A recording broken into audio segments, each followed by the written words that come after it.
21ാമത്തെ ചോദ്യം. From the top of a pole, 2 iron wires are stretched to either side and fixed to the ground. The angles made by the wires with the ground are 65 degree and 50 degree. The distance between the feet of the wires are 20 meters. What is the height of the pole? Okay, ഇവിടെ നമുക്ക് എന്താണ് പറഞ്ഞിട്ടുള്ളത്? അതായത് ഒരു Paul, അതായത് ഒരു tower. ഈ ടവറിന്റെ അല്ലെങ്കിൽ ഈ പോളിന്റെ മുകളറ്റത്തിൽ നിന്നും 2 അയൺ വയേഴ്സ്, അതായത് 2 കമ്പികൾ എന്ത് ചെയ്തിട്ടുണ്ട്? സ്ട്രെച്ച് ചെയ്ത് ഗ്രൗണ്ടിലേക്ക് വെച്ചിട്ടുണ്ട്. ഇതാണ് ഒരു വയറ്, ഇതാണ് രണ്ടാമത്തെ വയർ. ഓക്കെ, ഗ്രൗണ്ടിലേക്കാണ് സ്ട്രെച്ച് ചെയ്ത് വെച്ചിട്ടുള്ളത്. The angles made by the wires with the ground are 65 degree and 50 degree. അതായത് ഒന്നാമത്തെ വയറ് ഈ ഗ്രൗണ്ടുമായി ഉണ്ടാക്കുന്ന ആംഗിൾ അഥവാ കോൺ എന്നത് 65 ഡിഗ്രിയാണ്. ഇനി രണ്ടാമത്തെ വയർ ഈ ഗ്രൗണ്ടുമായി ഉണ്ടാക്കുന്ന ആംഗിൾ അഥവാ കോൺ എന്നത് 50 ഡിഗ്രിയാണ്. The distance between the feet of the wires, അതായത് ഈ രണ്ട് വയറുകളുടെയും ഫീറ്റിന്റെ ഡിസ്റ്റൻസ്, ഓക്കെ, ഫീറ്റുകൾ തമ്മിലുള്ള ഡിസ്റ്റൻസ് എന്ന് പറയുന്നത് 20 മീറ്റർ ആണ്. What is the height of the pole? അതായത് ഈ പോളിന്റെ ഹൈറ്റ് എന്ന് പറയുന്നത് ഇതല്ലേ, ഇതാണ് നമുക്ക് കണ്ടുപിടിക്കേണ്ടത്. അതിനെ നമുക്ക് സ്മോൾ ലെറ്റർ എച്ച് കൊണ്ട് സൂചിപ്പിക്കാം. ഓക്കെ, അപ്പൊ ഈ ഹൈറ്റ് ആണ് നമുക്ക് കണ്ടുപിടിക്കേണ്ടത്. എങ്ങനെയാണ് ഇത് കണ്ടുപിടിക്കുക? നമുക്ക് ഈ ഒരു അറ്റം മുതൽ ഈ ഒരു അറ്റം വരെയുള്ള ഡിസ്റ്റൻസ് എത്രയാണ്? 20 മീറ്റർ എന്ന് തന്നിട്ടുണ്ട്. അതായത് ഈ ഒരു ഡിസ്റ്റൻസ് നമ്മൾ എക്സ് എന്ന് എടുക്കുകയാണെങ്കിൽ ഈ ഡിസ്റ്റൻസ് എത്രയായിരിക്കും? ടോട്ടൽ 20 മീറ്ററിൽ നിന്നും എക്സ് കുറച്ചതായിരിക്കില്ലേ? അപ്പൊ നമുക്ക് 20 മൈനസ് എക്സ് എന്ന് എടുക്കാം. ഓക്കെ, ട്രിഗ്നോമെട്രിക് ഫംഗ്ഷൻ ആയ ടാൻ ഉപയോഗിച്ചാണ് നമ്മൾ ഈ പ്രോബ്ലം സോൾവ് ചെയ്യാനായിട്ട് പോകുന്നത്. ഓക്കെ, കാരണം ഇവിടെ നമുക്ക് തന്നിരിക്കുന്ന രണ്ട് കോണുകൾ എന്ന് പറയുന്നത് 65 ഡിഗ്രി 50 ഡിഗ്രിയാണ്. ഈ 65 ഡിഗ്രിയുടെ ഓപ്പോസിറ്റ് സൈഡാണ് നമുക്ക് കണ്ടുപിടിക്കേണ്ടത്. നമുക്ക് തന്നിട്ടുള്ളതോ അഡ്ജസന്റ് സൈഡാണ്. അതായത് ഈ 65 ഡിഗ്രിയുടെ എതിർവശമാണ് കണ്ടുപിടിക്കേണ്ടത്. നമുക്ക് തന്നിട്ടുള്ളത് സമീപവശമാണ്. അതുപോലെ തന്നെ ഈ 50 ഡിഗ്രിയുടെയും ഓപ്പോസിറ്റ് സൈഡ് അല്ലെങ്കിൽ എതിർവശമാണ് കണ്ടുപിടിക്കേണ്ടത്. നമുക്ക് തന്നിട്ടുള്ളതാണെങ്കിലോ സമീപവശം അഥവാ അഡ്ജസന്റ് സൈഡാണ്. അപ്പോൾ നമുക്കറിയാം ടാൻ, അതായത് ട്രിഗ്നോമെട്രിക് ഫംഗ്ഷൻ ആയ ടാൻ എക്സ് ഡിഗ്രിയുടെ ഇക്വേഷൻ എന്താണ്? Opposite side by adjacent side ആണ്. അതായത് എതിർവശം ബൈ സമീപവശമാണ്. ഓപ്പോസിറ്റ് സൈഡും അഡ്ജസന്റ് സൈഡും റിലേറ്റഡ് ആയിട്ടുള്ള ട്രിഗ്നോമെട്രിക് ഫംഗ്ഷൻ ടാൻ ആണ്. ഓക്കെ, അതുകൊണ്ട് നമ്മൾ ടാൻ ഉപയോഗിച്ചാണ് ഈ പ്രോബ്ലം സോൾവ് ചെയ്യാനായിട്ട് പോകുന്നത്. ഓക്കെ, അപ്പൊ ആദ്യം നമുക്ക് ടാൻ 65 ഡിഗ്രി എഴുതാം. ടാൻ 65 ഡിഗ്രി, ടാൻ 65 ഡിഗ്രിയുടെ ഇക്വേഷൻ എന്താ? ഓപ്പോസിറ്റ് സൈഡ്, അതായത് 65 ഡിഗ്രിയുടെ എതിർവശം ഏതാണ്? എച്ച് ഡിവൈഡഡ് ബൈ 65 ഡിഗ്രിയുടെ അഡ്ജസന്റ് സൈഡ് അഥവാ സമീപവശം എത്രയാ? എക്സ്. ടാൻ 65 ഡിഗ്രി നമുക്ക് ചോദ്യത്തിൽ തന്നെ തന്നിട്ടുണ്ടാകും, 2.14 ആണ്. ഇനി ഇതുപോലെ നമുക്ക് ടാൻ 50 ഡിഗ്രിയുടെയും എഴുതാം. ടാൻ 50 ഡിഗ്രി, 50 ഡിഗ്രിയുടെ ഓപ്പോസിറ്റ് സൈഡ് അല്ലെങ്കിൽ എതിർവശം എച്ച് ആണ്.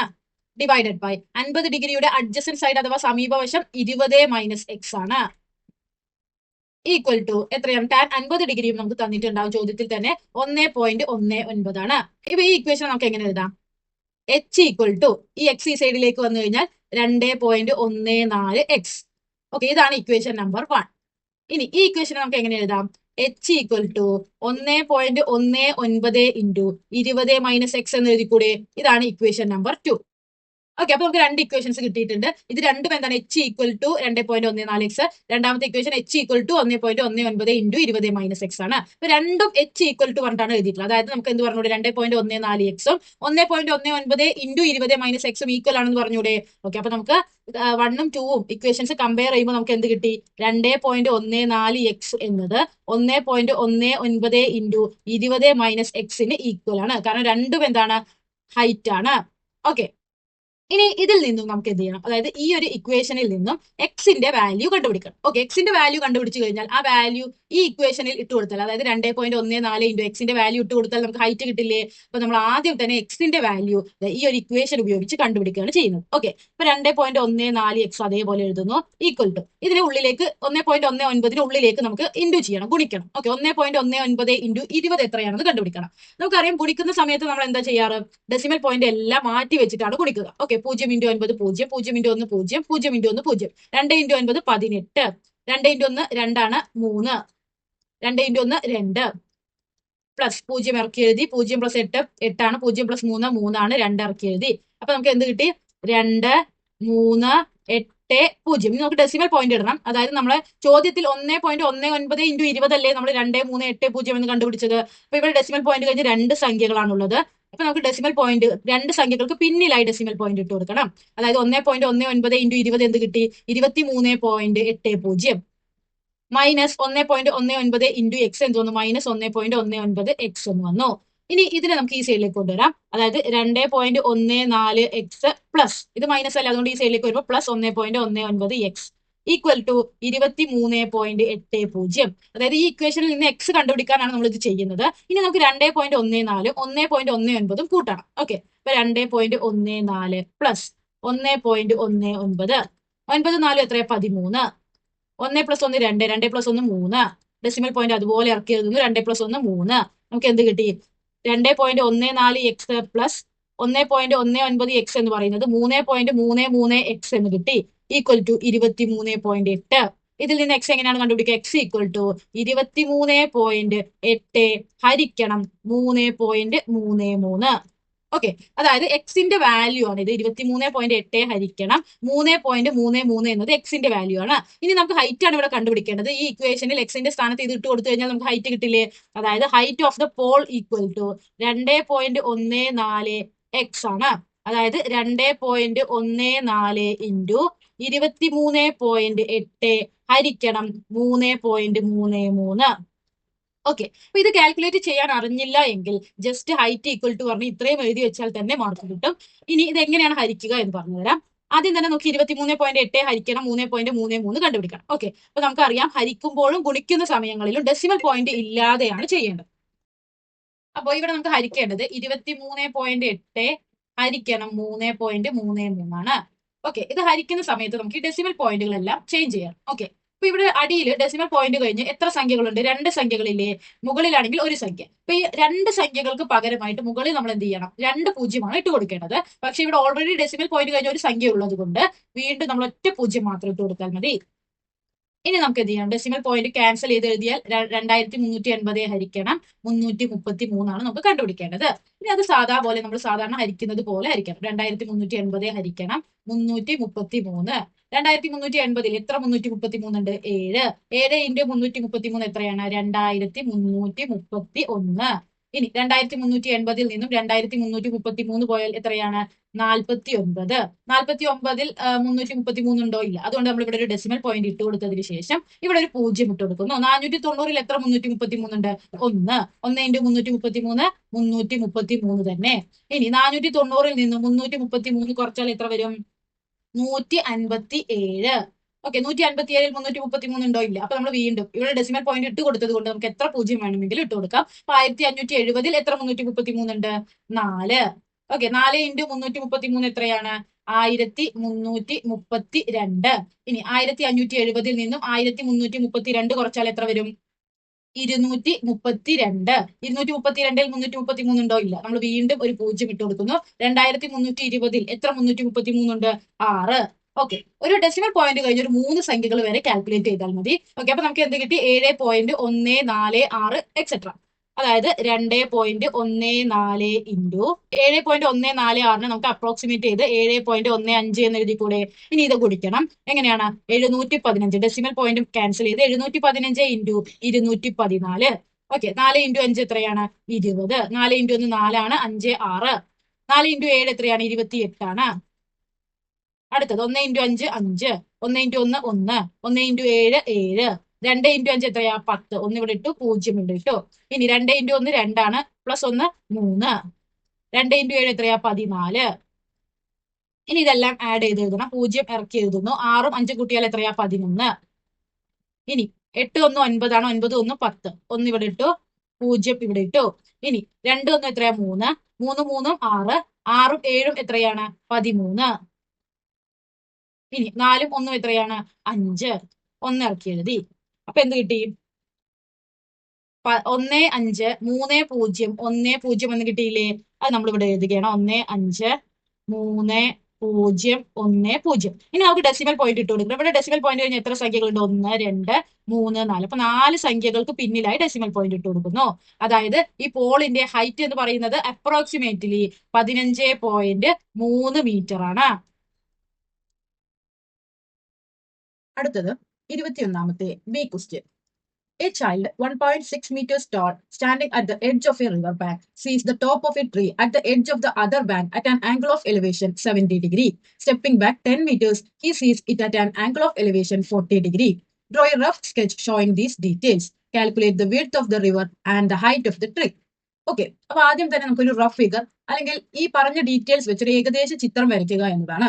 ഓക്കെ, എന്താണ് പറഞ്ഞിട്ടുള്ളത്? എ ചൈൽഡ് 1.6 മീറ്റേഴ്സ് ടോൾ, അതായത് ഹൈറ്റ് തന്നിട്ടുള്ള കുട്ടിയെ നമ്മളൊരു ലൈന് കൊണ്ടാണ് സൂചിപ്പിക്കുക. ഓക്കെ, എത്രയാണ്? 1.6 metre. Standing at the edge of a river bank, അതായത് ഒരു പുഴയുണ്ട്, ഈ പുഴയുടെ ഒരു കരയിലാണ് കുട്ടി നിൽക്കുന്നത്. Sees the top of a tree at the edge of the other bank at an angle of elevation 70 degree. റിവറിന്റെ ഓപ്പോസിറ്റ് കരയിൽ ഒരു മരം നിൽക്കുന്നു. കുട്ടി മരത്തിന്റെ മുകളിലേക്ക് നോക്കുന്നു. At an angle of elevation 70 degree, 70 degree മേൽക്കോണിലാണ് നോക്കുന്നത്. അതായത് കുട്ടിയുടെ നേരെയുള്ള നോട്ടവും കുട്ടിയുടെ മരത്തിന്റെ മുകളിലേക്കുള്ള നോട്ടവും തമ്മിലുള്ള ആംഗിൾ ആണ് 70 ഡിഗ്രി. അതായത് ഈ ആംഗിൾ ആണ് 70 ഡിഗ്രി. സ്റ്റെപ്പിംഗ് ബാക്ക് 10 മീറ്റേഴ്സ്, കുട്ടി എന്ത് ചെയ്യുന്നു? 10 മീറ്റർ പിന്നോട്ട് നടക്കുന്നു. ഹി സീസ് it an angle of elevation 40 degree. കുട്ടി വീണ്ടും മരത്തിന്റെ മുകളിലേക്ക് നോക്കുന്നു. 40 ഡിഗ്രി മേൽക്കോണിൽ. അതായത് കുട്ടിയുടെ നേരെയുള്ള നോട്ടവും കുട്ടിയുടെ മരത്തിന്റെ മുകളിലേക്കുള്ള നോട്ടവും തമ്മിലുള്ള കോൺ എത്രയാണ്? 40 ഡിഗ്രിയാണ്. ഓക്കെ, അപ്പൊ ഇത്രയും കാര്യങ്ങളാണ് നമുക്ക് തന്നിട്ടുള്ളത്. ഇങ്ങനെയുള്ള ചോദ്യങ്ങൾ വളരെ കോമൺ ആയി ചോദിക്കുന്നതാണ്. പക്ഷേ നമ്മൾ സാധാരണ ഇങ്ങനെ ഒരു ചോദ്യം തന്നു കഴിഞ്ഞാൽ എന്താണ് ചെയ്യാൻ പറഞ്ഞിട്ടുള്ളത്? ഇതിൽ ഒരു റൈറ്റ് ആംഗിൾ ട്രയാങ്കിൾ അഥവാ ഒരു മട്ട ത്രികോണവും ഒരു ഐസോസെലസ് ട്രയാങ്കിൾ അഥവാ ഒരു സമപാർശ്വ ത്രികോണവുമാണ് ഉണ്ടാവുക. ഓക്കെ, അപ്പൊ ആദ്യം നമ്മൾ എന്താ ചെയ്യാറ്? അതിൽ ഐസോസെലസ് ട്രയാങ്കിൾ കണ്ടുപിടിക്കുന്നു. അതിനുശേഷം ഐസോസെലസ് ട്രയാങ്കിൾ അഥവാ സമപാർശ്വ ത്രികോണത്തിന്റെ പ്രത്യേകത എന്താണ്? അതിന്റെ രണ്ട് സൈഡുകളും ആ സൈഡുകൾക്ക് ഓപ്പോസിറ്റ് വരുന്ന കോണുകളും തുല്യമായിരിക്കും. ഓക്കെ, അപ്പൊ ഈ ഒരു പിക്ചറിൽ ഐസോസെലസ് ട്രയാങ്കിൾ ഇതായിരിക്കും. ഇതിന്റെ ഈ ആംഗിളും തുല്യമായിരിക്കും. അങ്ങനെ വരുമ്പോൾ ആ ആംഗിൾസിന്റെ ഓപ്പോസിറ്റ് വരുന്ന സൈഡുകൾ അഥവാ വശങ്ങളുടെ നീളവും തുല്യമായിരിക്കും. അതായത് ഈ ആംഗിളിന്റെ ഓപ്പോസിറ്റ് വരുന്ന സൈഡാണ് ഇത്. ഓക്കെ, അത് ഇത്രയാണ്? 10 മീറ്റർ ആണെന്ന് നമുക്കറിയാം. അങ്ങനെയാണെങ്കിൽ ഈ 40 ഡിഗ്രിയുടെ ഓപ്പോസിറ്റ് ആയ ഈ സൈഡും എത്രയായിരിക്കും? 10 മീറ്റർ ആയിരിക്കും. അതായത് ഈ ഫിഗറിലുള്ള റൈറ്റ് ആംഗിൾ ട്രയാങ്കിൾ അഥവാ മട്ട ത്രികോണത്തിന്റെ ഹൈപ്പോട്ടന്യൂസ് അഥവാ കർണം നമുക്ക് കിട്ടിക്കഴിഞ്ഞു. ഒരു റൈറ്റ് ആംഗിൾ ട്രയാങ്കിളിന്റെ ഹൈപ്പോട്ടന്യൂസ് അഥവാ കർണം കിട്ടിയാൽ ട്രിഗ്നോമെട്രിക് ഫംഗ്ഷൻ ആയ സൈൻ, കോസ്, ടാൻ ഉപയോഗിച്ച് ബാക്കി രണ്ട് വശങ്ങളും നമുക്ക് ഈസി ആയിട്ട് കണ്ടുപിടിക്കാം. അങ്ങനെയാണ് സാധാരണ നമ്മൾ ചെയ്യാറ്. ഓക്കെ, ഇവിടെ ഈ ഒരു ഫിഗറിൽ ഇതാണ് നമ്മുടെ റൈറ്റ് ആംഗിൾ ട്രയാങ്കിൾ എന്ന് പറയുന്നത്. ഓക്കെ, ഇതാണ് ഐസോസെലസ് ട്രയാങ്കിൾ ആവാൻ സാധ്യതയുള്ള ട്രയാങ്കിൾ. ഇത് ഐസോസെലസ് ട്രയാങ്കിൾ ആണോ എന്നൊന്ന് പരിശോധിക്കാം. ഇവിടെ 70 ഡിഗ്രി അല്ലേ? അങ്ങനെയാണെങ്കിൽ ഈ ആംഗിൾ എത്രയായിരിക്കും? നമുക്കറിയാം ഇത് ഫുൾ ആയിട്ട് ഒരു സെമി സർക്കിൾ അഥവാ ഒരു അർദ്ധവൃത്തമാണ്. ഒരു സെമി സർക്കിളിന്റെ മുഴുവൻ ആംഗിൾ 180 ഡിഗ്രിയാണ്. അതിൽ 70 ഡിഗ്രി പോയി കഴിഞ്ഞാൽ ഈ ആംഗിൾ എത്രയായിരിക്കും? 180ൽ നിന്നും 70 പോയാൽ 110 ഡിഗ്രി. ഓക്കെ, ഇനി നമുക്കറിയാം ഒരു ട്രയാങ്കിളിന്റെ 3 കോണുകൾ കൂട്ടിക്കഴിഞ്ഞാൽ 180 ഡിഗ്രിയാണ്. അതിൽ ഈ ആംഗിൾ 40 ഡിഗ്രിയാണ്, ഈ ആംഗിൾ 110 ഡിഗ്രിയാണ്. അങ്ങനെയാണെങ്കിൽ ഈ ആംഗിൾ എത്രയായിരിക്കും? അതായത് 180ൽ നിന്നും 110ഉം 40ഉം കുറച്ചു കഴിഞ്ഞാൽ ബാക്കി 30 ഡിഗ്രി. അതായത് ഈ ആംഗിൾ 30 ഡിഗ്രിയാണ്. അതായത് നമുക്ക് ഈ രണ്ടാമത് കിട്ടിയ ട്രയാങ്കിളിന്റെ രണ്ട് കോണുകളും തുല്യമാണെങ്കിലാണ് നമുക്ക് അത് ഐസോസെലസ് ട്രയാങ്കിൾ ആണ് അഥവാ സമപാർശ്വ ത്രികോണമാണ് എന്ന് പറയാൻ കഴിയുക. ഓക്കെ, പക്ഷെ ഇവിടെ നോക്കിയാൽ മനസ്സിലാവും ഒന്ന് 40 ഡിഗ്രിയാണ്, മറ്റേ ആംഗിൾ 30 ഡിഗ്രിയാണ്. ഓക്കെ, അതായത് ഈ ട്രയാങ്കിൾ എന്തല്ല? ഐസോസെലസ് ട്രയാങ്കിൾ അഥവാ സമപാർശ്വ ത്രികോണമല്ല. ഓക്കെ, അതുകൊണ്ട് നമ്മൾ സാധാരണ എപ്പോഴും ചെയ്യുന്ന മെത്തേഡ് നമുക്ക് ഈ ഒരു പ്രോബ്ലം സോൾവ് ചെയ്യാൻ സാധിക്കില്ല. സാധാരണ ചെയ്യുന്ന മെത്തേഡിൽ നമുക്ക് സാധിക്കുന്നില്ല എങ്കിൽ പിന്നീട് രണ്ടാമത്തെ ഒരു മെത്തേഡ് എന്ന് പറയുന്നത് ടാൻ ഉപയോഗിച്ചിട്ടുള്ള മെത്തേഡ് ആയിരിക്കും. ഇപ്പൊ നേരത്തെ പ്രോബ്ലത്തിൽ അതായത് 21ാമത്തെ എ ക്വസ്റ്റ്യനിൽ നമ്മൾ ടാൻ ഉപയോഗിച്ചല്ലേ കണ്ടുപിടിച്ചത്. അതുപോലെ ഈ ചോദ്യത്തിൽ നമ്മൾ ടാൻ ഉപയോഗിച്ചാണ് ഹൈറ്റ് ഓഫ് ദ ട്രീയും വിഡ്ത്ത് ഓഫ് ദ റിവർ അതായത് മരത്തിന്റെ ഉയരവും പുഴയുടെ വീതിയും കണ്ടുപിടിക്കാനായിട്ട് പോകുന്നത്. ഓക്കെ, അപ്പൊ ആദ്യം തന്നെ നമ്മൾ നേരത്തെ പ്രോബ്ലത്തിൽ നമ്മൾ ശ്രദ്ധിച്ചിട്ടുണ്ടാവും, നമ്മൾ എക്സ് എന്നൊരു സ്മോൾ ലെറ്റർ എടുത്തിട്ടാണ് നമ്മൾ എന്ത് ചെയ്തത്? ടാൻ ഉപയോഗിച്ച് കണ്ടുപിടിച്ചത്. അതേപോലെ നമുക്ക് ഇവിടെയും നമുക്ക് എന്ത് ചെയ്യണം? അങ്ങനെ എടുക്കണം. നമുക്ക് എന്ത് ചെയ്യാം? ഇതല്ലേ വിഡ്ത്ത് ഓഫ് ദ റിവർ എന്ന് പറയുന്നത്. വിഡ്ത്ത് ഓഫ് ദ റിവറിനെ നമുക്ക് W എന്നെടുക്കാം. പുഴയുടെ വീതി എന്നത് W എന്നെടുക്കാം. ഇനി ഹൈറ്റ് ഓഫ് ദ ട്രീ എന്ന് പറയുന്നത് ഇത് മുതൽ ഇതുവരെയുള്ള നീളമല്ലേ, അതിനെ നമുക്ക് H എന്നെടുക്കാം. ഓക്കെ, നമുക്കറിയാം ഈ ഒരു ഡിസ്റ്റൻസ് എത്രയാണ്? കുട്ടിയുടെ ഹൈറ്റ് ആണ് 1.6 മീറ്റർ. ഓക്കെ, ഇത് മുഴുവനായിട്ട് നമുക്ക് H എന്നെടുക്കാം. ഇനി ഈ ഒരു ഡിസ്റ്റൻസ് മാത്രം, അതായത് കുട്ടിയുടെ ഹൈറ്റ് കൂട്ടാതെ ഉള്ള മരത്തിന്റെ ഹൈറ്റ് മാത്രമായിട്ട് നമുക്ക് H നോട്ട് എന്നെടുക്കാം. കാരണം നമുക്ക് ആ ഒരു രീതിയിൽ, കാരണം ഈ റൈറ്റ് ആംഗിൾ ട്രയാങ്കിൾ ഉണ്ടല്ലോ, ഇത് വെച്ചിട്ടാണ് നമ്മൾ പ്രോബ്ലം സോൾവ് ചെയ്യാൻ പോകുന്നത്. അപ്പൊ ഈ ഒരു റൈറ്റ് ആംഗിൾ ട്രയാങ്കിളിന്റെ ഈ സൈഡ് നമ്മൾ W ആയിട്ടും അതുപോലെ റൈറ്റ് ആംഗിൾ ട്രയാങ്കിളിന്റെ ഈ സൈഡ് നമ്മൾ H നോട്ട് ആയിട്ടുമാണ് എടുക്കുന്നത്. ഓക്കെ, എന്നിട്ട് അവസാനം നമ്മൾ H നോട്ട് കണ്ടുപിടിച്ചിട്ട് അതിന്റെ കൂടെ 1.6 മീറ്റർ ആഡ് ചെയ്ത് കഴിഞ്ഞാൽ നമുക്ക് total height of the tree കിട്ടുന്നതായിരിക്കും. ഓക്കെ, ഇനി നമുക്ക് നേരത്തെ പോലെ തന്നെ നമ്മൾ പറഞ്ഞു ടാൻ ഉപയോഗിച്ചാണ് നമ്മൾ ഈ പ്രോബ്ലം സോൾവ് ചെയ്യുന്നത്. ഓക്കെ, നേരത്തെ നമുക്ക് 65 ഡിഗ്രി 50 ഡിഗ്രി ആംഗിൾസ് ആണ് ഉണ്ടായത്. അപ്പൊ നമ്മൾ ടാൻ 65 ഡിഗ്രിയും ടാൻ 50 ഡിഗ്രിയും അല്ലേ കണ്ടത്. അതേപോലെ ഈ ചോദ്യത്തിൽ നമുക്ക് രണ്ട് ആംഗിൾസ് തന്നിട്ടുള്ളത്, ഒന്ന് 70 ഡിഗ്രിയും ഒന്ന് 40 ഡിഗ്രിയും അല്ലേ. അപ്പൊ ഈ രണ്ട് ആംഗിൾസുകളാണ് നമ്മൾ എഴുതുന്നത്. അപ്പൊ ആദ്യം തന്നെ നമുക്ക് ടാൻ 70 ഡിഗ്രി എന്ന് എഴുതാം. Tan 70 degree equal to 70 degree angle വരുന്നത് ഈ ഒരു റൈറ്റ് ആംഗിൾ ട്രയാംഗിൾ അഥവാ ഈ ഒരു മട്ടത്രികോണത്തിലല്ലേ. ടാൻ 70 ഡിഗ്രി, ടാനിന്റെ ഇക്വേഷൻ എന്താണ്? ഓപ്പോസിറ്റ് സൈഡ്, അതായത് 70 ഡിഗ്രിയുടെ എതിർവശം ബൈ 70 ഡിഗ്രിയുടെ അഡ്ജസന്റ് സൈഡ് അഥവാ സമീപവശം. ഇവിടെ 70 ഡിഗ്രിയുടെ ഓപ്പോസിറ്റ് സൈഡ് വരുന്നത് എച്ച് നോട്ട് ആണ്. അപ്പൊ നമുക്ക് എച്ച് നോട്ട് എന്ന് എഴുതാം. ഡിവൈഡഡ് ബൈ 70 ഡിഗ്രിയുടെ അഡ്ജസന്റ് സൈഡ് അല്ലെങ്കിൽ സമീപവശം വരുന്നത് ഡബ്ല്യു ആണ്. അപ്പൊ നമുക്ക് H naught divided by W എന്ന് എഴുതിക്കൂടെ. ടാൻ 70 ഡിഗ്രി എത്രയാണെന്ന് നമുക്ക് ചോദ്യത്തിൽ തന്നെ തന്നിട്ടുണ്ടാവും. 2.75 ആണ്. ഓക്കെ, ഇനി ഇക്വേഷൻ നമുക്ക് എങ്ങനെ എഴുതാം? H naught equal to 2.75 W എന്ന് എഴുതിക്കൂടെ. ഇതാണ് നമ്മുടെ ഇക്വേഷൻ നമ്പർ 1. ഇനി നമുക്ക് അടുത്തതായി തന്നിട്ടുള്ള ആംഗിൾ ആണ് 40 ഡിഗ്രി. ടാൻ 40 ഡിഗ്രി ആണ് നമ്മൾ കണ്ടുപിടിക്കുന്നത്. അതായത് ടാൻ 40 ഡിഗ്രി കണ്ടുപിടിക്കാനായിട്ട് നമ്മൾ ഈ ഹോൾ, അതായത് ഈ ഫുൾ ആയിട്ടുള്ള ഈ റൈറ്റ് ആംഗിൾ ട്രയാംഗിൾ ആണ് നമ്മൾ എടുക്കുന്നത്. ഓക്കെ, ഈ ഒരു ഫുൾ ആയിട്ടുള്ള, കാരണം നമുക്കറിയാം ട്രിഗ്നോമെട്രിക് ഫംഗ്ഷൻസ് ഉപയോഗിക്കണമെങ്കിൽ അതൊരു റൈറ്റ് ആംഗിൾ ട്രയാംഗിൾ ആണ്. അപ്പൊ ഈ ഒരു ചെറിയ ആംഗിൾ, ഈ ഒരു ചെറിയ ട്രയാംഗിൾ മാത്രം എടുത്തു കഴിഞ്ഞാൽ അത് ഐസോസെലസ് ട്രയാംഗിൾ ആണ്. അതൊരിക്കലും എന്തല്ല, ഒരു റൈറ്റ് ആംഗിൾ ട്രയാംഗിൾ അല്ല. അപ്പൊ നമ്മൾ എന്ത് ചെയ്യുന്നു? ടാൻ 40 ഡിഗ്രി കാണാൻ വേണ്ടിയിട്ട് ഈ ഫുൾ ആയിട്ടുള്ള ഈ റൈറ്റ് ആംഗിൾ ട്രയാംഗിൾ ആണ് എടുക്കുന്നത്. ഓക്കെ, ടാൻ 40 ഡിഗ്രിയുടെ ഇക്വേഷൻ എന്താ? 40 ഡിഗ്രിയുടെ ഓപ്പോസിറ്റ് സൈഡ് ഏതാ? എതിർവശം എച്ച് നോട്ട് ആണ്. ഡിവൈഡഡ് ബൈ ഇനി 40 ഡിഗ്രിയുടെ അഡ്ജസന്റ് സൈഡ് അഥവാ സമീപവശം. 40 ഡിഗ്രിയുടെ സമീപവശം എന്ന് പറയുന്നത് ഇത് മുതൽ ഇതുവരെയുള്ള ഡിസ്റ്റൻസ് ആണ്. ഓക്കെ, അപ്പൊ ഇത് മുതൽ ഇതുവരെ 10 മീറ്റർ ആണ്. അതുപോലെ ഇത് മുതൽ ഇതുവരെ റിവറിന്റെ വിഡ്ത്ത് ഡബ്ല്യു ആണ്. ഓക്കെ, അപ്പോൾ നമുക്ക് ഈ ടോട്ടൽ നീളം എങ്ങനെ കണക്കാക്കാം? 10 പ്ലസ് ഡബ്ല്യു. അപ്പോൾ ടാൻ 40 ഡിഗ്രിയുടെ അഡ്ജസന്റ് സൈഡ് എന്ന് പറയുന്നത് 10 പ്ലസ് ഡബ്ല്യു ആണ്. ഓക്കെ, എങ്ങനെയാണെന്ന് മനസ്സിലായിട്ടുണ്ടാവും. 40 ഡിഗ്രിയുടെ ഓപ്പോസിറ്റ് സൈഡ് എന്ന് പറയുന്നത് എച്ച് നോട്ട് ആണ്. 40 ഡിഗ്രിയുടെ അഡ്ജസന്റ് സൈഡ് അഥവാ സമീപവശം എന്ന് പറയുന്നത് ഇത് മുതൽ ഇതുവരെയുള്ള ഡിസ്റ്റൻസ് ആണ്. അതിൽ ഇത് മുതൽ ഇതുവരെ 10 ആണ്, ഇത് മുതൽ ഇതുവരെ ഡബ്ല്യു ആണ്. അപ്പൊ നമ്മൾ ഈ ടോട്ടൽ ലെങ്ത് കാണാൻ എന്ത് ചെയ്തു? 10 പ്ലസ് ഡബ്ല്യു ചെയ്തു. ഇനി ടാൻ 40 ഡിഗ്രി നമുക്ക് ചോദ്യത്തിൽ തന്നെ തന്നിട്ടുണ്ടാവും 0.84. ഓക്കെ, ഇനി നമുക്ക് എച്ച് നോട്ട് ഈക്വൽ ടു എന്ന രീതിയിൽ ഇക്വേഷൻ ആക്കണം. അതെങ്ങനെയാണ്? എച്ച് നോട്ട് ഈക്വൽ ടു ഈ 10 പ്ലസ് ഡബ്ല്യുവിനെ ഈ സൈഡിലേക്ക് കൊണ്ടുവന്നാൽ പോലെ 0.84 ഇൻറ്റു 10 പ്ലസ് ഡബ്ല്യു. ഇനി 0.84 ഇൻറ്റു 10 എത്ര വരും? 8.4 പ്ലസ് 0.84 ഇൻറ്റു ഡബ്ല്യു 0.84 ഡബ്ല്യു. അപ്പൊ നമുക്ക് എന്ത് കിട്ടി? H naught equal to 8.4 plus 0.84 W എന്ന് കിട്ടിയില്ലേ. ഇതാണ് നമ്മുടെ രണ്ടാമത്തെ ഇക്വേഷൻ. ഇനിയുള്ള സ്റ്റെപ്പ് എന്താണ്? ഒന്നാമത്തെയും രണ്ടാമത്തെയും ഇക്വേഷൻ കമ്പയർ ചെയ്യണം. രണ്ട് equation H naught equal to പറഞ്ഞിട്ടാണ്. ഓക്കെ, അതായത് എച്ച് നോട്ട് ഈക്വൽ ടു ആദ്യത്തെ ഇക്വേഷൻ 2.75 ഡബ്ല്യു ഈക്വൽ ടു ഇതും എന്ത് തന്നെയാണ്? H naught equal to. അപ്പൊ 8.4 പ്ലസ് 0.84 ഡബ്ല്യു എന്ന് എഴുതിക്കൂടെ. അതായത് ഇക്വേഷൻ 1ഉം ഇക്വേഷൻ 2ഉം കമ്പയർ ചെയ്യുമ്പോൾ നമുക്ക് എന്ത് കിട്ടും? 2.75 W equal to 8.4 plus 0.84 W എന്ന് കിട്ടില്ലേ. ഓക്കെ, അപ്പൊ ഈ ഒരു ഇക്വേഷനിൽ നിന്നും നമുക്ക് എന്ത് ചെയ്യണം? ഡബ്ല്യു കണ്ടുപിടിക്കണം. അപ്പൊ നമുക്ക് വിഡ്ത്ത് ഓഫ് ദ റിവർ കിട്ടില്ലേ. അതിനുശേഷം ആ ഡബ്ല്യു നമുക്ക് എന്താണോ കിട്ടിയത് അത് ഈ ഇക്വേഷനിൽ ഇട്ട് കൊടുത്തു കഴിഞ്ഞാൽ നമുക്ക് എച്ച് നോട്ട് കിട്ടില്ലേ. ഓക്കെ, അതാണ് നമ്മളിവിടെ ചെയ്യാനായിട്ട് പോകുന്നത്. അപ്പൊ നമുക്ക് ആദ്യം തന്നെ ഈ ഒരു ഇക്വേഷനിൽ നിന്നും ഡബ്ല്യു കണ്ടുപിടിക്കണം. എങ്ങനെയാണ്? ആദ്യം തന്നെ 0.84 ഡബ്ല്യു നമുക്ക് ഈ സൈഡിലേക്ക് കൊണ്ടുവരണം. അപ്പൊ എന്ത് വരും? 2.75 ഡബ്ല്യു ഇവിടെ ഓൾറെഡി ഉള്ളതാണ്. ഇനി പ്ലസ് 0.84 ഡബ്ല്യു സൈഡിലേക്ക് കൊണ്ടുവന്നാൽ മൈനസ് 0.84 ഡബ്ല്യു ഈക്വൽ ടു 8.4 എന്ന് കിട്ടില്ലേ. ഇനി 2.75 നിന്നും 0.84 കുറച്ചാൽ എത്രയാണ്? 2.75 മൈനസ് 0.84. 5ൽ നിന്നും 4 പോയാൽ 1, 7ൽ നിന്ന് 8 പോവുകയില്ല. അപ്പൊ നമ്മൾ എന്ത് ചെയ്യുന്നു? ഇവിടേക്ക് ഒരു കടം എടുക്കുന്നു. 17ൽ നിന്നും 8 പോയാൽ എത്രയാണ്? 9. ഈ പോയിന്റ് അതുപോലെ എഴുതി. ഇവിടെ 2ൽ നിന്ന് 1 ഓൾറെഡി കടം എടുത്തിട്ടുണ്ട്. ബാക്കി ഇവിടെ എന്താണ് ഉണ്ടാവുക? 1 ആണ്. 1ൽ നിന്ന് 0 പോയാൽ 1. അതായത് 2.75 ഡബ്ല്യു മൈനസ് 0.84 ഡബ്ല്യു നമുക്ക് എന്ത് കിട്ടി? 1.91 ഡബ്ല്യു ഈക്വൽ ടു 8.4 എന്ന് കിട്ടി. അതായത് ഡബ്ല്യു ഈക്വൽ ടു 8.4 ഹരിക്കണം ഈ 1.91 ഈ സൈഡിലേക്ക് വരുന്നു 1.91. ഇത് ചെയ്ത് കഴിഞ്ഞാൽ നമുക്ക് എന്ത് ചെയ്യും? വിഡ്ത്ത് ഓഫ് ദ റിവർ കിട്ടുന്നതായിരിക്കും. അപ്പൊ നമുക്ക് എങ്ങനെയാണ് ചെയ്യുക? നമുക്കറിയാം ഹരിക്കുന്ന സമയത്ത് 8.4 ഹരിക്കണം 1.91 അല്ലേ നമുക്ക് ഹരിക്കേണ്ടത്. ഓക്കെ, ഇത് എങ്ങനെയാണ് ഹരിക്കുന്നത്? ഹരിക്കുന്ന സമയത്ത് നമുക്കറിയാം ഡെസിമൽ പോയിന്റ് ക്യാൻസൽ ചെയ്ത് കളഞ്ഞിട്ടാണ് നമ്മൾ ഹരിക്കുന്നത്. അപ്പൊ അതിന് മുൻപ് നമ്മൾ ശ്രദ്ധിക്കേണ്ട കാര്യം, അടിയിൽ ഡെസിമൽ പോയിന്റ് കഴിഞ്ഞ് എത്ര നമ്പർ ഉണ്ടോ അത്രയും നമ്പേഴ്സ് മുകളിലും ഉണ്ടായിരിക്കണം. ഇവിടെ അടിയിൽ ഡെസിമൽ പോയിന്റ് കഴിഞ്ഞ് 2 സംഖ്യകളല്ലേ, പക്ഷെ മുകളിൽ ഡെസിമൽ പോയിന്റ് കഴിഞ്ഞ് ഒറ്റ സംഖ്യ മാത്രമേ ഉള്ളൂ. അപ്പൊ നമ്മൾ എന്ത് ചെയ്യണം? ഇവിടെ ജസ്റ്റ് ഒരു 0 കൂടെ ഇട്ട് കൊടുക്കാം. അപ്പൊ എന്തായി? മുകളിലും അടിയിലും ഒരുപോലെ ഡെസിമൽ പോയിന്റിന് ശേഷം ഒരുപോലെയുള്ള സംഖ്യകളായില്ലേ. ഓക്കെ, ഇനിയാണ് നമ്മൾ ഹരിക്കുന്നത്.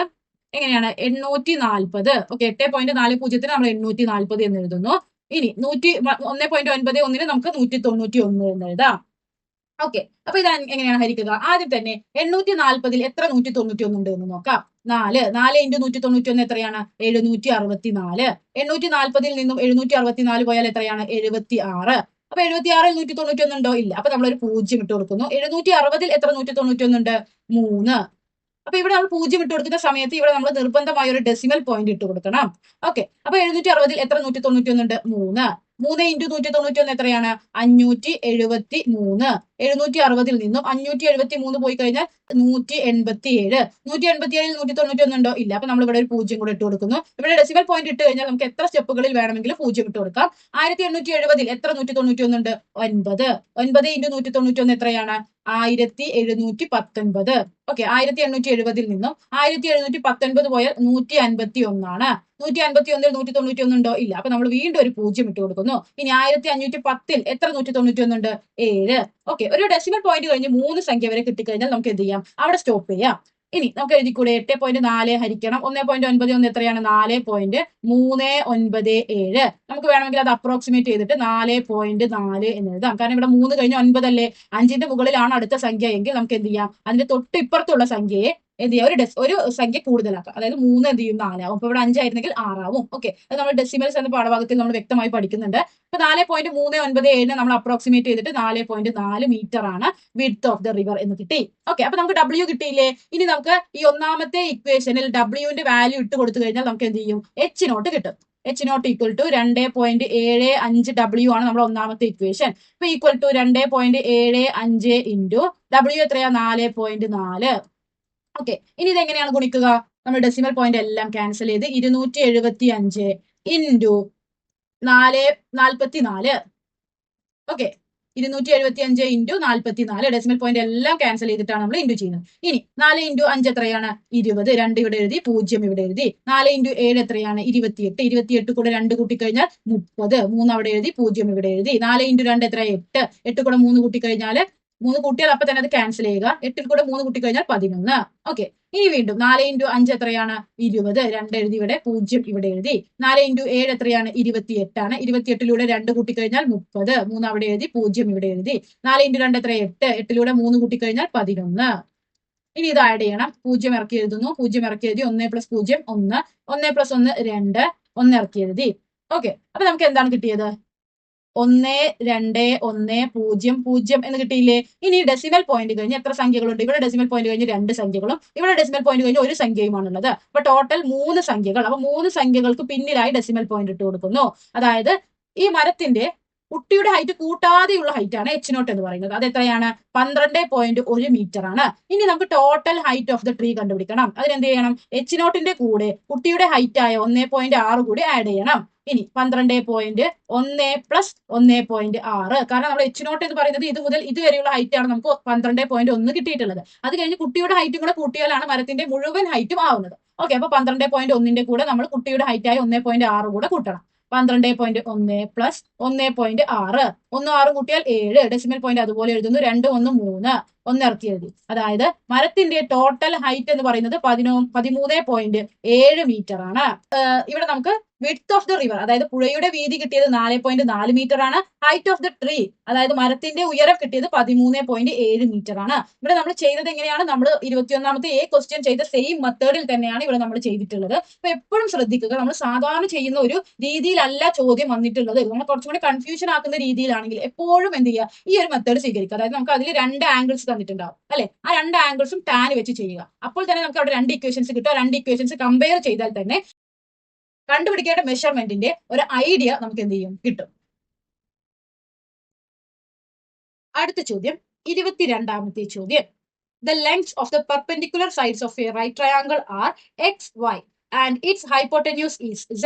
If the radius of the incircle is r, prove that 2r equal to x plus y minus z. Okay, എന്താണ് ഇവിടെ പറഞ്ഞിട്ടുള്ളത്? ഒരു റൈറ്റ് ആംഗിൾ ട്രയാങ്കിൾ ഉണ്ട്. ഈ റൈറ്റ് ആംഗിൾ ട്രയാങ്കിളിന്റെ പെർപെൻഡിക്കുലർ സൈഡ്സ് അഥവാ ലംബ നീളങ്ങൾ എന്ന് പറയുന്നത് ഈ 2 ലൈനുകളെയാണ്. അവയുടെ ലെങ്ത്തുകൾ എക്സ് വൈ എന്നാണ്. ഇനി ഈ റൈറ്റ് ആംഗിൾ ട്രയാങ്കിളിന്റെ ഹൈപ്പോട്ടന്യൂസ് അഥവാ കർണം എന്നത് ഇതാണ്.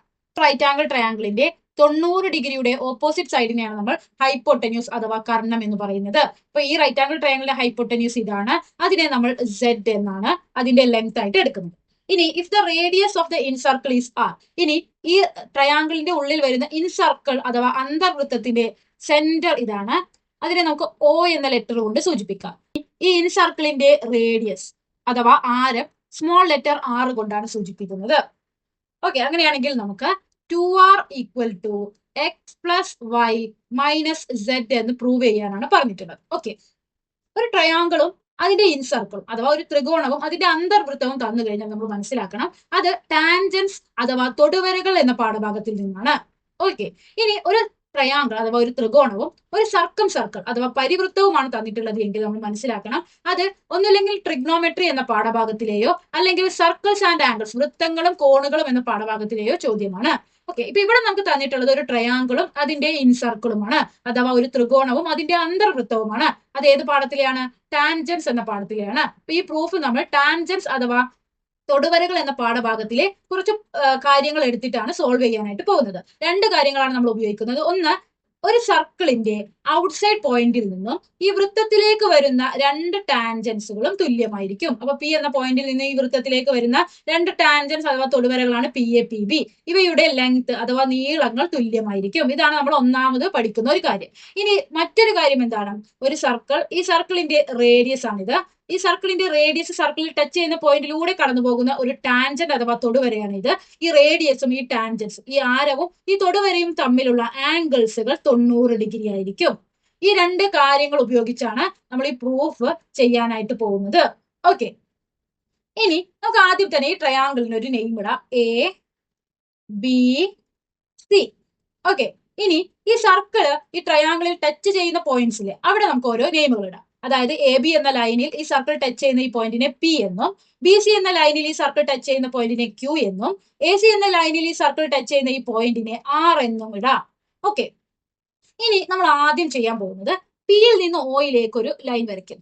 ഇപ്പൊ APOR എന്നൊരു ക്വാഡ്രിലാറ്ററൽ അഥവാ ഒരു ചതുർഭുജം കിട്ടിയില്ലേ? ഈ ചതുർഭുജം എന്താണ്? അതായത് സ്ക്വയർ ആണോ, റെക്ടാംഗിൾ ആണോ, അങ്ങനെ എന്താണ് എന്നാണ് നമ്മൾ ആദ്യം പ്രൂവ് ചെയ്യാൻ പോകുന്നത്. ഓക്കെ, അപ്പൊ ഇവിടെ ആംഗിൾ A എന്നത് 90 ഡിഗ്രി ആണെന്ന് നമുക്ക് ചോദ്യത്തിൽ തന്നെ തന്നിട്ടുണ്ട്. ഓക്കെ, ഇനി അടുത്തത് നമ്മൾ കണ്ടുപിടിക്കുന്നത് ആംഗിൾ P എന്താണ്. ഓക്കെ, ഇവിടെ നമുക്ക് നോക്കിയാൽ മനസ്സിലാവും AB എന്നത് ഈ സർക്കിളിലെ ടാൻജന്റ് അഥവാ തൊടുവരയാണ്. OP എന്നത് ഈ സർക്കിളിന്റെ റേഡിയസ് അഥവാ ആരമാണ്. ടാൻജൻസ് അഥവാ തൊടുവരകൾ എന്ന പാഠഭാഗത്തിൽ നമ്മൾ പഠിച്ചിട്ടുണ്ട്. ടാൻജന്റും റേഡിയസും തമ്മിലുള്ള ആംഗിൾ 90 ഡിഗ്രി ആയിരിക്കും. അപ്പൊ നമുക്ക് എന്ത് പറയാം? ആംഗിൾ P എന്നത് 90 ഡിഗ്രിയാണ്. കാരണം എന്താണ്? Since OP is the radius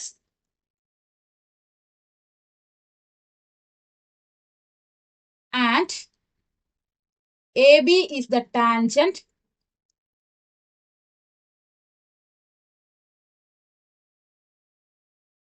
through the point P.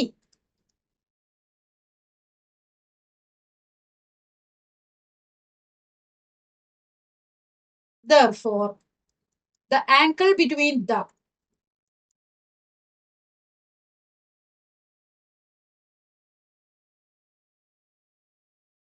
is 90 degree. എന്താണ് ഇവിടെ പറഞ്ഞിട്ടുള്ളത്? OP എന്നത് റേഡിയസ് അഥവാ ആരമാണ് ഈ സർക്കിളിന്റെ. AB എന്നത് P എന്ന പോയിന്റിലൂടെ പോകുന്ന ടാൻജന്റ് അഥവാ തൊടുവരയാണ്. അതുകൊണ്ട് OP എന്ന ഈ ലൈനും AB എന്ന ഈ ലൈനും തമ്മിലുള്ള കോൺ 90 ഡിഗ്രി ആയിരിക്കും.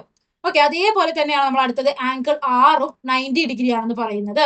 OR എന്നത് എന്താണ്? ഈ സർക്കിളിന്റെ റേഡിയസ് ആണ്. AC എന്നത് R എന്ന പോയിന്റിലൂടെ കടന്നു പോകുന്ന ടാൻജന്റ് ആണ്. അതായത് ആംഗിൾ R എത്രയാണ്? 90 ഡിഗ്രിയാണ്. ഇതേ റീസൺ തന്നെയാണ് എഴുതേണ്ടത്. Since OR is the radius and AC is the tangent through the point R. Therefore, the angle between them is 90 degree എന്നാണ് എഴുതേണ്ടത്. ഓക്കെ, ഇനി അടുത്തത് ആംഗിൾ O. ആംഗിൾ O എത്രയാണ്? നമുക്കറിയാം ഒരു ക്വാഡ്രിലാറ്ററലിന്റെ 4 കോണുകൾ കൂട്ടിക്കഴിഞ്ഞാൽ 360 ഡിഗ്രിയാണ്. അതിൽ നിന്നും ആംഗിൾ A 90 ഡിഗ്രി കുറയ്ക്കുന്നു, ആംഗിൾ P 90 ഡിഗ്രി കുറയ്ക്കുന്നു, ആംഗിൾ R 90 ഡിഗ്രി കുറയ്ക്കുന്നു. ബാക്കി എത്രയാണ്? 90 ഡിഗ്രി. അതായത് ആംഗിൾ O എത്രയാണ്? നമുക്ക് എങ്ങനെ എഴുതാം? 360 ഡിഗ്രിയിൽ നിന്ന് 90 degree minus 90 degree minus 90 degree എത്ര വന്നു? 90 ഡിഗ്രി തന്നെ. അതായത് ആംഗിൾ Oയും 90 ഡിഗ്രിയാണ്.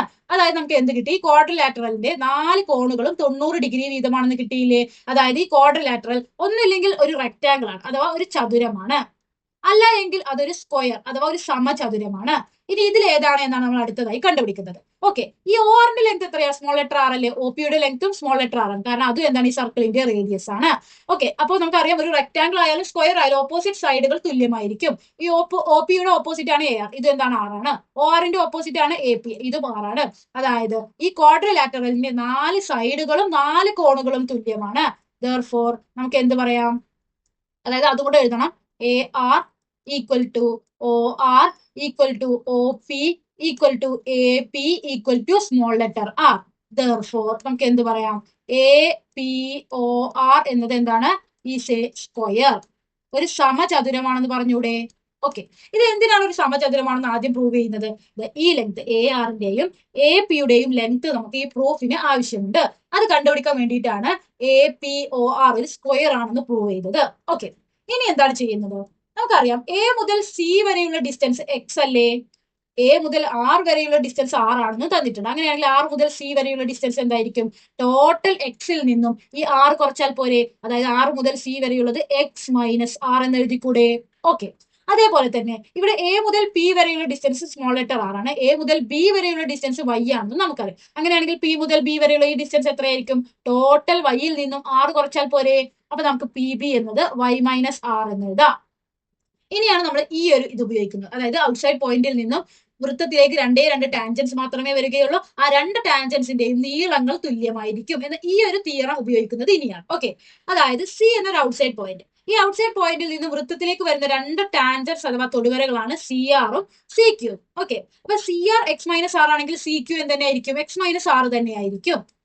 ഓക്കെ, അതേപോലെ തന്നെ ബി എന്നൊരു ഔട്ട്സൈഡ് പോയിന്റിൽ നിന്നും വൃത്തത്തിലേക്ക് വരുന്ന രണ്ട് ടാൻജൻസ് ആണ് ബി പി ബി ക്യൂ എന്നിവ. അപ്പൊ B P Y minus R ആണെങ്കിൽ ബി ക്യൂ എന്ത് തന്നെയായിരിക്കും? വൈ മൈനസ് ആർ തന്നെയായിരിക്കും. ഓക്കെ, അപ്പൊ നമുക്ക് അത് കിട്ടിയില്ലേ? ഇപ്പൊ നമുക്ക് ഈ ട്രയാങ്കിളിന്, ഈ റൈറ്റ് ആംഗിൾ ട്രയാങ്കിളിന്റെ ഹൈപ്പോട്ടന്യൂസ് വൈ മൈനസ് ആറും എക്സ് മൈനസ് ആറും കൂട്ടിയതാണെന്ന് കിട്ടിയില്ലേ? നമുക്കറിയാം ബി മുതൽ സി വരെയുള്ള ലെങ്ത് നമുക്ക് ചോദ്യത്തിൽ തന്നിട്ടുള്ളത് Z ആണെന്നാണ്. ഓക്കെ, നമ്മൾ കണ്ടുപിടിച്ചത് എന്താണ്? ബി മുതൽ ക്യൂ വരെയുള്ള ഡിസ്റ്റൻസ് വൈ മൈനസ് ആർ ആണെന്നും ക്യൂ മുതൽ സി വരെയുള്ള ഡിസ്റ്റൻസ് എക്സ് മൈനസ് ആർ ആണെന്നും കണ്ടുപിടിച്ചില്ലേ? അപ്പൊ നമുക്ക് എങ്ങനെ എഴുതാം? ബി സി എന്നത് ചോദ്യത്തിൽ നമുക്ക് തന്നിട്ടുള്ളത് Z ആണ്, അതായത് ഈ റൈറ്റ് ആംഗിൾ ട്രയാങ്കിളിന്റെ ഹൈപ്പോട്ടന്യൂസ് Z ആണെന്ന് തന്നിട്ടുണ്ട്. ഇനി നമ്മൾ കണ്ടുപിടിച്ച ബി സി എന്താണ്? B Q plus Q C എന്നത് Z ആണെന്ന്. ബി ക്യൂ എത്രയാണ്? വൈ മൈനസ് ആർ ആണ്. ക്യൂ സി എത്രയാണ്? എക്സ് മൈനസ് ആർ ആണ്, ഈക്വൽ ടു Z. ഇനി ഇത് സോൾവ് ചെയ്ത് കഴിഞ്ഞാൽ നമുക്ക് പ്രൂഫ് കിട്ടി. എങ്ങനെയാണ്? Z equal to Y minus R plus X minus R അല്ലേ? ഇനി Z equal to Y plus X അതുപോലെ എഴുതുന്നു. മൈനസ് ആർ എന്തോന്നു? Minus two R. ഇനി മൈനസ് ടു ആറിനെ ഈ സൈഡിലേക്ക് കൊണ്ടുവരണം, അപ്പൊ എന്ത് വന്നു? Plus two R equal to ഈ പ്ലസ് സെഡിനെ ഈ സൈഡിലേക്ക് കൊണ്ടുവന്നാൽ Y plus X minus Z എന്ന് കിട്ടിയില്ലേ? അത് തന്നെയല്ലേ നമ്മളോട് പ്രൂവ് ചെയ്യാൻ പറഞ്ഞിട്ടുള്ളത്? ടു ആർ ഈക്വൽ ടു ഒന്നുകൂടെ അറേഞ്ച് ചെയ്ത് എഴുതുകയാണെങ്കിൽ x plus y minus Z എന്ന് കിട്ടിയില്ലേ? Hence proved.